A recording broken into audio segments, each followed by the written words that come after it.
Tonight, President Trump delivers his first State of the Union address in his second term. This as the latest ABC poll shows his job approval at just 39%, 6 in 10 Americans disapproving of the job he's doing. Tonight, we're sharing the perspective of both sides of the aisle. In a moment, we'll hear from Republican Nick Langworthy. First, though, joining us live from Capitol Hill tonight is Representative Tim Kennedy, Democrat from Buffalo, also with his guest who will be joining him in the chamber tonight. Congressman, thanks for being here. Each of you get to bring one person with you. You usually try to make a statement with that selection. Tell us about yours. Yeah, well, I think this extraordinary woman is making a statement every single day. Denise Abbott. She is a friend of our community, an amazing leader in our community, the first woman president of the AFL-CIO in Western New York, representing nearly 150,000 labor union workers that are helping our economy and working so hard every single day to make our community so special. She's also a 23-year registered nurse working at DeGraff Memorial Hospital in the ER. So she brings a wealth of knowledge and experience in healthcare, in organized labor, and really just a champion for our community. I'm so grateful to have her with me today. Congressman, each year with the State of the Union, you also have the Democratic response that is going to come tonight from Virginia Governor Abigail Spanberger, who is new to that job. What do you as a Democrat want to hear from her representing your side? Well, look, first and foremost, we have to hear what the president has to say. And I'm concerned. I'm concerned about him lacking any credibility whatsoever.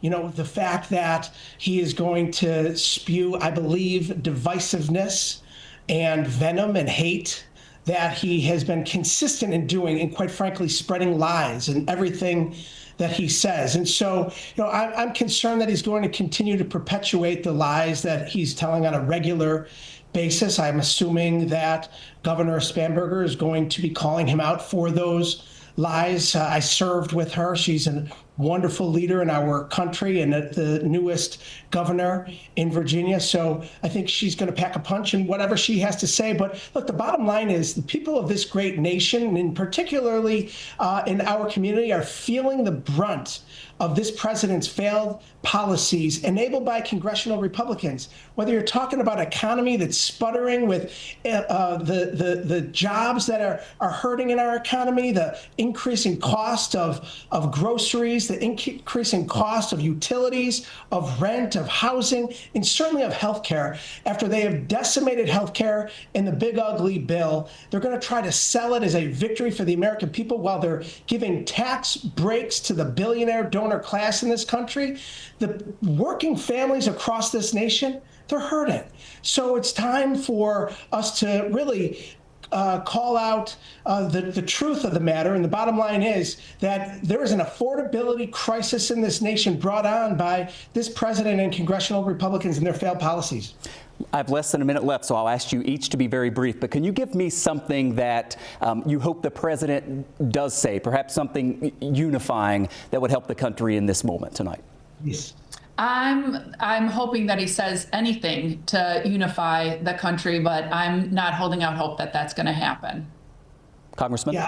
I feel the same way. A true leader brings people together. And unfortunately, as I mentioned, this president has consistently divided this nation by spewing hate and venom. And so what we need to do is we need to rise up above it. And I think we are better than what they're giving us from the White House. And hopefully we'll see a message of unity. But I'm not confident that that's going to happen given this president's track record.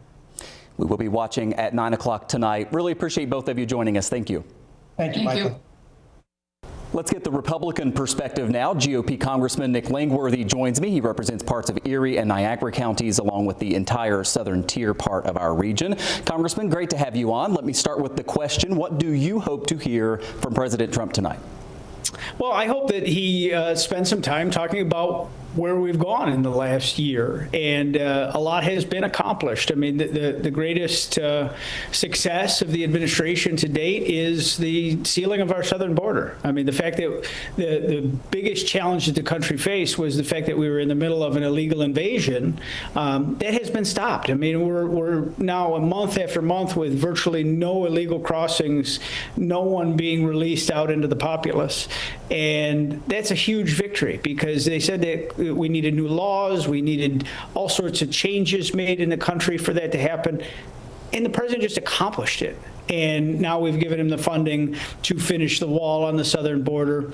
And this is something that hopefully will never be a problem again for any future administration. We needed a secure border. We have one. And the funding's in place for that. The other things, I think a lot of the economic news that has come across the country. We have job numbers that exceed expectations. We have inflation numbers that show it's continuing to cool off. Now, prices are still, we have a hangover from 5 years of wicked inflation in this country. And you know, they're not where I want them to be. I want to see, you know, people feel that their dollar purchases more than it does right now. And we can only get there through growth of our economy. And we're experiencing growth across the country. But, you know, another thing I hope the president touches on is energy prices and how we need to generate more power. If there was more electricity, those electric bills wouldn't be so high. The problem is many states are hampering that effort. That has to be something that the federal government steps in on. On the economic question, job growth last year slowed to just a trickle. Fewer than 20,000 jobs on average added per month. That obviously picked up in January of this year. So that's a troubling sign. Americans don't like the tariffs, if you believe the polls. Overall on the economy, the president does poorly in the polls. Contrast that with consumer confidence went up in the new number that we saw today. We're about to report on mortgage rates coming down to the lowest level in a few years. But the president is out there saying this is the best economy in the history of the country. Is that the right message to be making to the American people? Well, we have to be optimistic. I mean, you know, you cite polling data. Well, it's no surprise that people, you know, think tariffs are a bad thing when, you know, one half of the government and the entire mainstream media is out there saying that they're terrible.